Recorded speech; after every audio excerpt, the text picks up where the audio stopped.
Okay, ഇപ്പൊ നമുക്ക് sir എങ്ങനെയാണ് ഈ ബിസിനസ്സിലൂടെ എത്ര കോടികളുടെ ബിസിനസ് ഒക്കെ ഉണ്ടാക്കിയെന്നുള്ള സാറിന്റെ വിലപ്പെട്ട എക്സ്പീരിയൻസ് നമുക്ക് കേൾക്കാം. ഓക്കെ,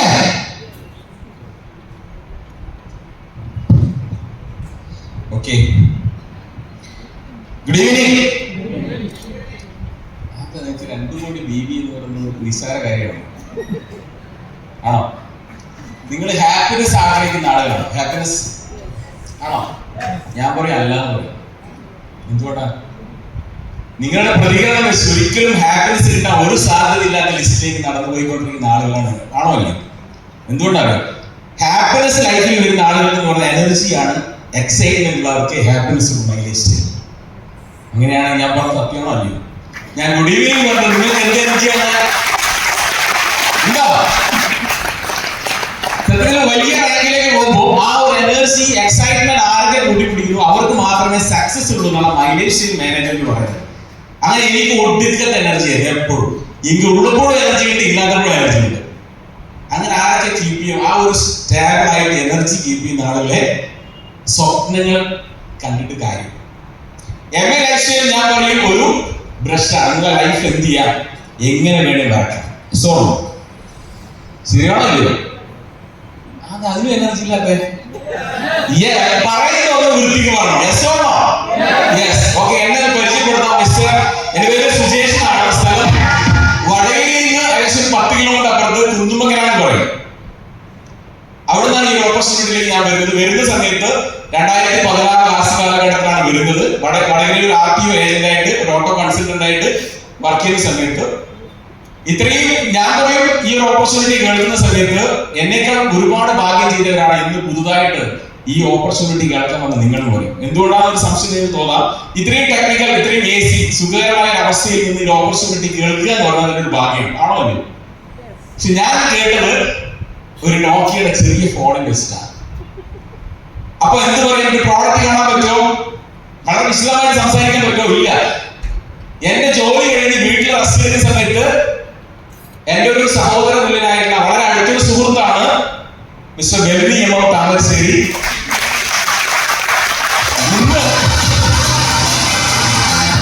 ഇന്ന് എന്റെ രക്ഷിതാക്കൾ കഴിഞ്ഞാൽ സ്വാഭാവികമായിട്ട് നിങ്ങൾ പറയും ഒരു കടപ്പാട് വൈഫ് മകനൊക്കെ പറയാം. ശരിയല്ലേ? അവരോടൊക്കെ ഇഷ്ടമുണ്ട്. പക്ഷെ അതൊക്കെ ഒരു പൊടി സ്നേഹം കൂടുതൽ മറ്റുള്ളവർ ഇഷ്ടപ്പെടുമെന്ന് ഞാൻ പറയില്ല. പക്ഷെ എന്റെ ആത്മാർത്ഥമായ എന്റെ രക്ഷിതാക്കന്മാർ കഴിഞ്ഞ ഏറ്റവും ഒരു കടപ്പാടുള്ള ഭൂമിയിൽ ഒരു വ്യക്തിയാണ് മിസ്റ്റർ ബെൽവി എം താമരശ്ശേരി. കേട്ടിട്ടില്ല.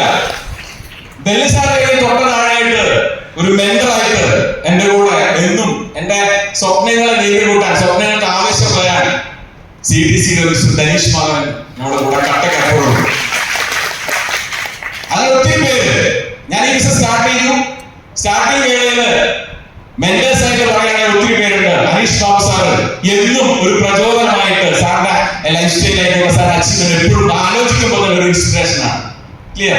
അതിൽ ഒത്തിരി പേരുണ്ട്. ഇവിടെ തന്നെ ITC ആയിട്ട് തന്നെ കെട്ടിപ്പിടിച്ചുകൊണ്ട് വന്ന ബിജു സാറ്, അതുപോലെ തന്നെ ശൈലേഷ് ബാബു സാർ, അതൊക്കെ നമുക്കൊരു പ്രചോദനമാണ്. നമ്മുടെ കുഴിച്ചു കൂടിയ സ്വപ്നങ്ങൾ വീണ്ടും കുഴിച്ചെടുത്ത് അത് അച്ചീവ് ചെയ്യാനുള്ള ഒരു ഫ്യൂവലായിട്ട് മാറുന്ന പേരുകളാണ് ഇവിടെ. ശരിയാണോ? എനിക്കൊരു പൈസ എന്റെ ഉള്ളിലുള്ള കാര്യം അതിന്റെ ഐഡിയ മതി. ഇതാ ഞാൻ നിങ്ങളോട് പറഞ്ഞത്.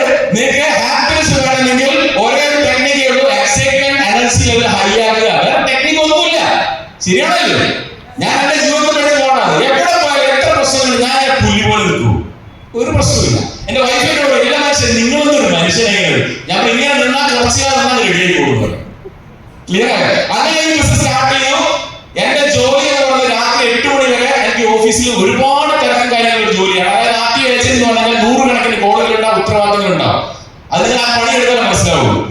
പക്ഷെ എന്റെ ഉള്ളിൽ ഈ ബിസിനസിന്റെ സാധ്യത എനിക്ക് മുമ്പേ ഉണ്ടായിരുന്നു. കാരണം ഞാനൊരു പാരന്റ് കമ്പനി ഏകദേശം 5 വർഷം 2006 to 2011 വരെ ഫുൾ ടൈം കരിയർ ആയിട്ട് ജോലി ചെയ്ത ഒരാളാണ്, ബിസിനസ് ചെയ്ത ഒരാളാണ്. ഈ ബിസിനസ് പറയാതെ നമ്മൾ നാട്ടിൽ ചെയ്യുന്ന സമയത്ത് പറയും, കല്യാണം കഴിക്കാത്ത ആളാണെങ്കിൽ പറയും മോനെ വെറുതെ പേസ്റ്റ് സോപ്പ് കിട്ടി നടക്കേണ്ട, പെണ്ണ് കിട്ടത്തില്ല എന്ന് പറയും. പക്ഷെ ശരിക്കും നിങ്ങളോട് തുറന്നു പറയാൻ പറ്റും, ഞാൻ വിവാഹം കഴിക്കുന്ന എന്റെ ജോലി എന്ന് പറഞ്ഞ ഡയറക്ട് സെയിലിംഗ് പറഞ്ഞ വിവാഹം കഴിച്ച ആളാണ്. കാര്യം മനസ്സിലായി? എന്റെ തൊട്ടടുത്ത് എന്നെ സ്പോൺസർ ആയിട്ടുള്ള ധനീഷ് കെട്ടിയിരിക്കുന്നതും ഡയറക്ട് സെലറായിട്ടാണ് കല്യാണം കഴിച്ചത്. അപ്പൊ നിങ്ങൾക്ക് ഒരു ടെൻഷനും വേണ്ട. അച്ചീവ്മെന്റ് ഉണ്ടോ കല്യാണ പരവട നടക്കും, ഒരു തർക്കവുമില്ല. മനസ്സിലായോ? ഞാൻ ഇന്നും എന്റെ വൈഫിന്റെ ടീച്ചറാണ്. പുള്ളി ഈ ബിസിനസ് സ്റ്റാർട്ട് ചെയ്യുന്ന സമയത്ത് പുള്ളി മകന്റെ രണ്ടാമത്തെ പ്രസവം കഴിഞ്ഞ് ഇവിടെ കോഴിക്കോട് ഹോസ്പിറ്റലിൽ നിന്ന സമയത്ത് ധനീഷ് ബാബുവിന്റെ വൈഫും കൂടെ ഈ ബിസിനസിന്റെ പ്ലാൻ എന്നും കൂടെ പറയാൻ വന്നു. അപ്പൊ വൈഫ് പോയ പോലെയാണ്, മനുഷ്യ നിങ്ങൾ ഈ ബിസിനസ് സ്റ്റാർട്ട് ചെയ്തിട്ടുണ്ടെങ്കിൽ ഞാൻ എന്റെ വീട്ടിൽ പോകുന്നു. പ്രസവിച്ച് കഴിഞ്ഞ സ്വാഭാവികമായിട്ടും വീട്ടിൽ പോകും. എത്ര മാസം പറയുന്ന ഞാൻ പ്രസവിച്ചില്ല ഇവിടെ. എത്ര നോർമൽ ആണെങ്കിൽ 3 മാസം, സിസേറിയൻ 6 മാസം. യെസ്സോണോ? ഞാൻ ഇവരോട് പറഞ്ഞു 2 വർഷമെങ്കിലും മിനിമം പോകണം.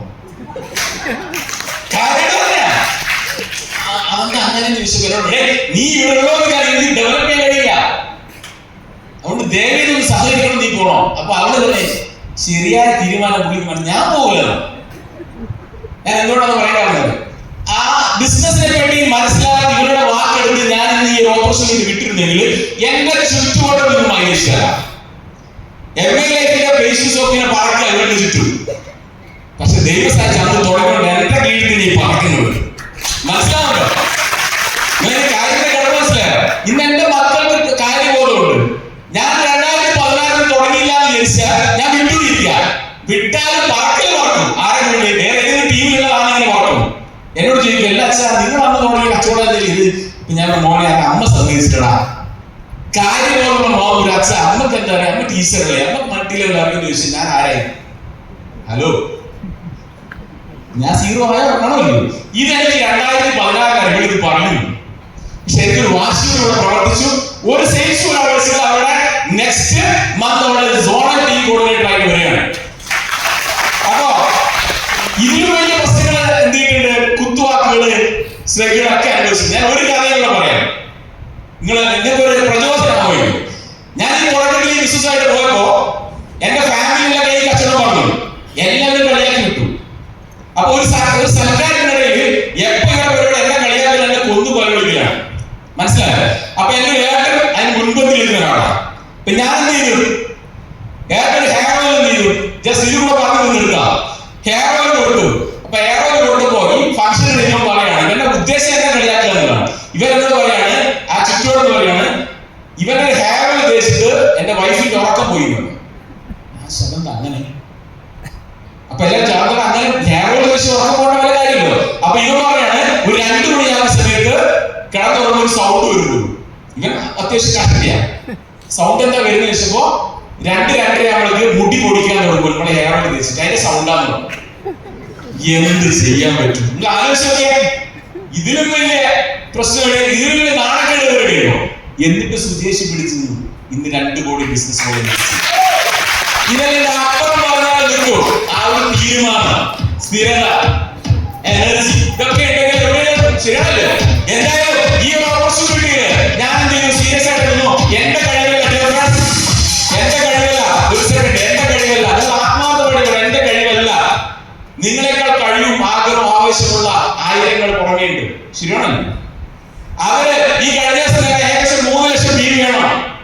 അപ്പൊ അവർക്ക് തോന്നി കഴിഞ്ഞ ദിവസത്തെ പ്രോഗ്രാം സീരിയസ് ആയിട്ട് LTC ആക്കണം. അവരെല്ലാവരും ആത്മാർത്ഥയുടെ ബ്രാഞ്ച് കൊണ്ട് 2 കൂടെ ആത്മാർത്ഥതയിലൂടെ അവർ തന്നെ മീറ്റിംഗ് വിളിച്ചു ചേർത്ത് ടാർഗറ്റ് ഓടിയപ്പോ ഓട്ടോമാറ്റിക്കലി വലിയ ടെൻഷൻ ഇല്ലാതെ ഈ ആഴ്ച എന്റെ ഐഡി കമ്പനി ഞാൻ കൊടുക്കുമ്പോ നാഷണൽ ടീം കോർഡിനേറ്റർ. ഞാൻ ഹാപ്പി ആയിട്ടില്ല, എന്റെ ടീം അതിന് പോലുക. പക്ഷേ ഇതൊക്കെ ഈ റാങ്കിൽ നിൽക്കുമ്പോ നമുക്ക് ഒരുപാട് ആവേശമുണ്ട്. ശരിയാണല്ലോ. നമ്മുടെ അഡ്വൈസറി ബോർഡ് നമ്മൾ എന്ത് ചെയ്തിട്ട് മെമ്പറാണ്, ആണല്ലോ. ഇത് എനിക്ക് മാത്രമല്ല, ഈ ഇരിക്കുന്ന ഈച്ച് ആൻഡ് എവരി മെമ്പേഴ്സിന് പറ്റും. നിങ്ങളോട് തീരുമാനം എടുത്താൽ മതി. ശരിയാണല്ലോ. പിന്നെ എനിക്ക് നിങ്ങളോട് പറയാനുള്ളത്, എന്റെ കൂടെ എല്ലാവർക്കും നന്ദി പറയുകയാണ്. എന്നെ കൊണ്ടുവന്ന ബെൽ സാർ ആയിക്കോട്ടെ, ധനീഷ് ബാബു ആയിക്കോട്ടെ, അനീഷ് സാർ ആയിക്കോട്ടെ, അനൂപ് സാർ ആയിക്കോട്ടെ, മുബീൻ സാർ ആയിക്കോട്ടെ. മുബീൻ സാറിന്റെ വോയിസ് എന്റെ ഫോണിൽ സുജേഷേ പൊളിക്കണമെന്നൊരു വോയിസ്, അത് മാത്രമാണ് LTCയിലേക്ക് പോകുക. അത്രയും ഫിയറാണത്. എനിക്ക് ഇങ്ങോട്ട് പറയാനുള്ളത്, ആത്മാർത്ഥമായി ഈ ഓപ്പർച്യൂണിറ്റി ഏറ്റെടുക്കുക. നിങ്ങളുടെ ആത്മാർത്ഥയോടെ ഇറങ്ങുകയാണെങ്കിൽ നിങ്ങളെ കൂടെ ആയിരക്കണക്കിന് ആളുകൾ വരും. നിങ്ങളുടെ വിശ്വാസം, ട്രസ്റ്റ് ഉണ്ടാവണം നിങ്ങളിൽ. അത്രയേ ഉള്ളൂ. ശരിയാണല്ലേ? എന്തായാലും നിങ്ങൾക്ക് എല്ലാവർക്കും വലിയ വിദ്യാഭ്യാസങ്ങൾ നേർന്നുകൊണ്ട്